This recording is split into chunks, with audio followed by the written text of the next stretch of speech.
The reason we're here today is to reinvent the way local government delivers services to the community. Easy.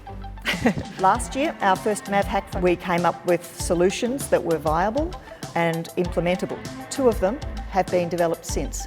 So the things that you're doing over the next couple of days could really result in something that changes people's lives.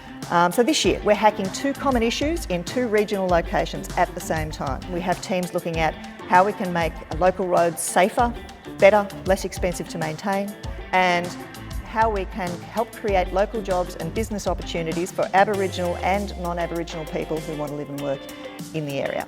We trust that you're going to have a really rewarding time and make some friends along the way. Look, I think there's a lot of problems a lot of cities faces, and these are just 2 of them. When we actually look at it from a business process perspective, the same process has been replicated in Victoria 79 times across all the local councils, often in state government. And if we reframe the way we look at things, look at it as one business process, there's the opportunity for organisations to collaborate and come up with one process that can actually drive efficiency. For me, that's the most exciting thing. Geelong and Gippsland are both transitioning communities. Geelong is transitioning away from traditional manufacturing base into advanced manufacturing, IT, health industries, and Gippsland similarly is transitioning away from the traditional power generation companies that were there previously, Hazelwood and so forth. So they're needing to reinvent how they employ their communities as well. One of the main key things that we've gone through in the last kind of 18 months is the closure of the Hazelwood power station. So that really affected the community and I guess more importantly the employees. So that was, about 450 loss of jobs. So jobs is really important for us, more so now than ever really. Creation of jobs and economic growth for Aboriginal people is such a needed thing. I think there's a long way to go. Being born Aboriginal, you start 10 steps back, the best way to speak of it.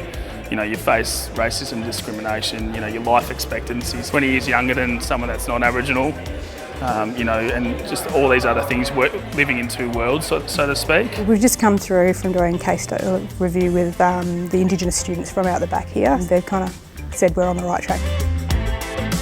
Regional and rural roads have issues for road safety, so there's a lot more serious injury and fatal crashes on rural roads. So the question there is minimising costs, and that can also be an issue too. So how can we make rural roads safer without it being too expensive?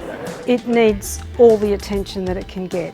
Yeah, there's a lot of fantastic things happening in this region that just don't get any attention, and a lot of really interesting people with great ideas, and it'll be really good to see some of these things happen.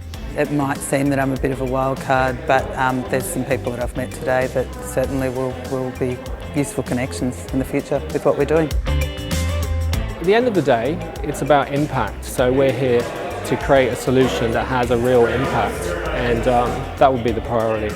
People don't realise how valuable their individual experience and backgrounds is to solving a problem. And when you actually get these people together in the room and working for 2 days, the magic actually really happens because of all the diverse experience and background that they have.